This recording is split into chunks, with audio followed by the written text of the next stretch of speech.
Putain, mais merde, Twin Peaks. Bon, aujourd'hui, je vais vous parler d'un film que la plupart d'entre vous a sûrement déjà vu, mais dont j'avais vraiment envie de faire l'analyse. Je vais être honnête avec vous, je l'ai découvert que l'année dernière et vous avez carrément le droit de me juger. Évidemment, il a fait fondre mon cœur et il rentre d'ailleurs immédiatement dans mon top 10 ultime, qui à ce jour doit probablement être un top 100 en vrai. Je veux bien sûr parler de Thelma et Louise.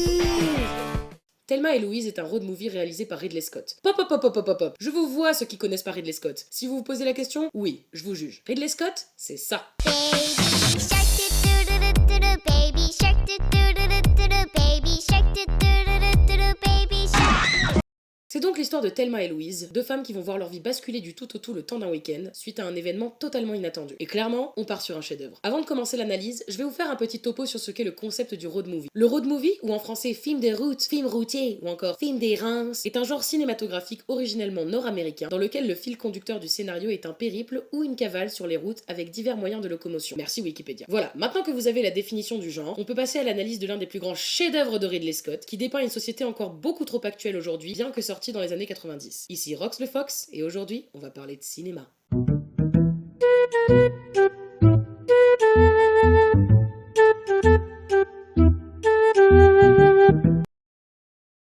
Comme pour Annette, on part sur une introduction des personnages absolument géniale. Tout simplement parce que c'est simple, rapide et efficace. On comprend les personnages en seulement quelques minutes. Et on se rend vite compte qu'elles sont toutes les deux aux antipodes l'une de l'autre. Donc d'un côté nous avons Thelma, jeune femme au foyer oppressée par son mari Daryl. Déjà avec un nom comme ça tu comprends pas pourquoi elle s'est mariée avec, mais là n'est pas la question. On comprend très vite que c'est la jeune femme fragile qui n'a pas encore trouvé sa place. Et puis il y a Louise, qui apparaît beaucoup plus indépendante et qui n'a clairement pas peur d'ouvrir sa gueule si quelque chose la dérange. Regular, please. You girls are kind of young to be smoking, don't you think? Emotional damage. Une intro Vraiment.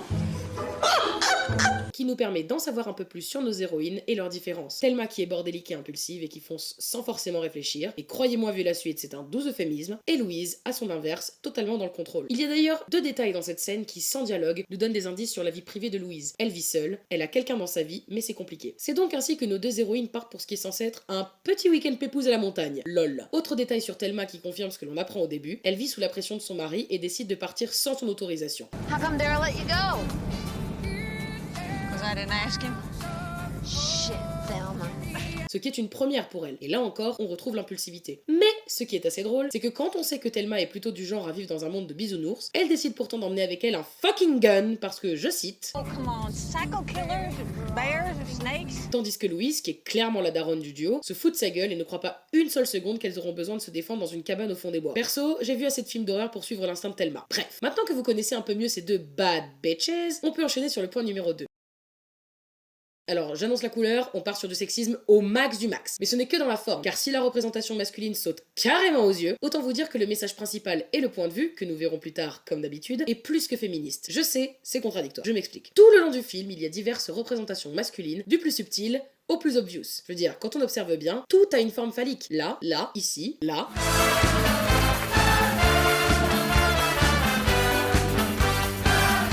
Et bien sûr, Ridley Scott a poussé le bouchon encore plus loin, Tu pousses le bouchon un peu trop loin, Maurice. car il y a aussi les hommes et la façon dont ils sont eux-mêmes représentés dans le film. Et c'est ce que nous allons voir dans le point numéro 3. Je sais que ce point est très proche du point numéro 1, but hear me out. Je vais vous parler des personnages masculins et surtout des caractéristiques précises de chacun. Dans ce film, il n'y a pas que l'archétype du mec con qui sert à rien, comme lui par exemple, car on a aussi celui qui ne comprend pas le nom, l'homme dangereux, Harlan. Au passage, regardez cette scène qui est très intéressante par rapport à l'analyse du film.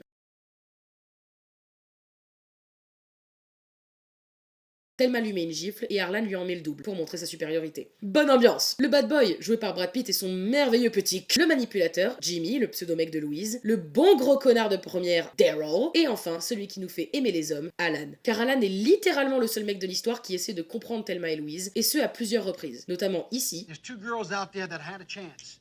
They had a chance. et là. How many times, Max? How many times the fool got me fucked over? Et pour bien faire comprendre au public le fait que le film soit dédié à l'oppression masculine, Ridley Scott a fait en sorte qu'il n'y ait qu'un seul autre personnage féminin secondaire. Car bon, je vais pas compter le gang de mémères qui gloussent parce qu'on a les deux tourtereaux qui se roulent la pelle du siècle. Oui, mieux que dans Bridget Jones. Bref, il est temps pour le point numéro 4.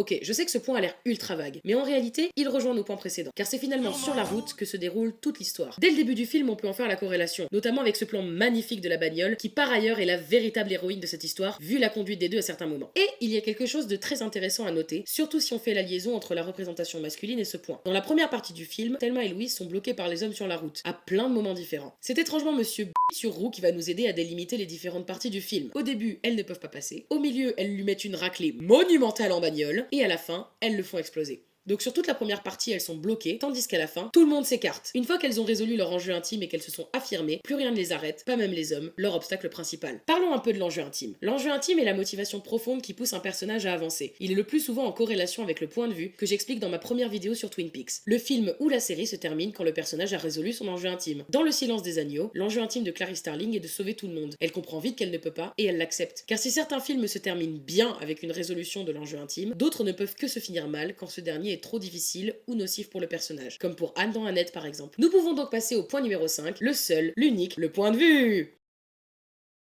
Pour ce film, le point de vue est assez simple, surtout car tout est assez explicite et qu'il y a certains passages où Thelma et Louise le disent carrément à haute voix. It's about 100 goddamn people saw you dancing cheek to cheek with them all night. Who's gonna believe that we don't live in that kind of a world, Thelma? Nobody'd believe us. We'd still get in trouble. We'd still have our lives.